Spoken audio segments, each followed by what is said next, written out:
What's up, y'all? We've got the final win in your in Breeders' Cup Classic race coming up. The Jockey Club Gold Cup at 1.25 miles, Belmont Park. All right.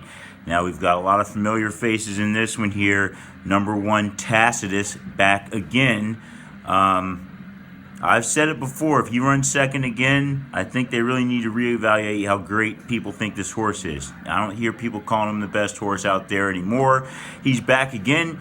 You know, he's got a shot once again to try to put his name back out there, but he's got 3 second places in his last 3 outs in the Belmont, in the Jim Dandy, and in the Travers. So he's back now. He's going to be facing Code of Honor, who beat him in the Travers. See what he's got for him this time today. Jose Ortiz back aboard again as usual. Tacitus, you know, you're going to have to keep an eye on him. He's 5-2 morning odds, second favorite. Favorite is the 2, Code of Honor, who beat him in the Travers.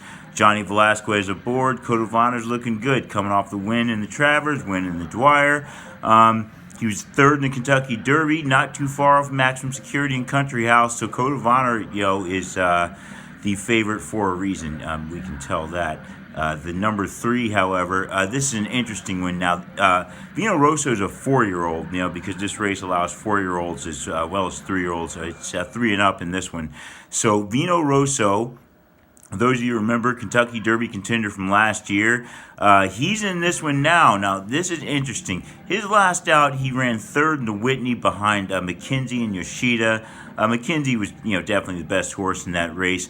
But Vino Rosso, he didn't look too bad. Johnny Velasquez has been aboard him his whole career, but now Johnny Velasquez had a choice to make. He chose to go aboard Code of Honor. So, Vino Rosso now has Irad Ortiz Jr.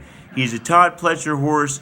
He brought in Irad Ortiz Jr. to ride him. Now, Vino Rosso's got some great breeding. He's out of Curlin, Mother's Father's Street Cry. And he's got some great workouts as of recently, a 59 breezing, a 59 breezing before that. He had a 49-4 before that, but he had a 58 breezing at Saratoga before that one. So, and these all happened since his last race, since the Whitney. So he looks pretty good. Now, he did get a win out there in the Santa Anita Gold Cup. It wasn't that great of a win, but he was victorious. So this would he would definitely have to, I would say, run one of his better races to get a win in this one. But he's looking pretty good, so I wouldn't count out Vino Rosso. He's a 7-2 right now. Next, the 4, Preservationist. All right, Preservationist, winner of the Woodward. All right, he ran in the Whitney as well. He ran 4th behind Vino Rosso. Had a great win in the Suburban. But he hasn't really shown that since. He's probably going to be want to stalk the pace. I don't know. The pace may be a little slow in this one. He's at 9-5 right now. I made a mistake. Tacitus is a 3rd favorite. Preservation is a 2nd favorite at 9-5.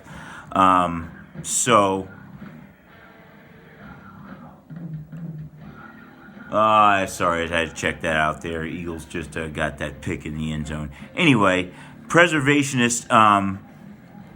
He is a 6-year-old. As I said, he got that win in the Woodward, 4th in the Whitney. Before that, he got a great win in the Suburban, so he's going to be looking to repeat that performance at 1.25 miles. He did that in 1:59.99.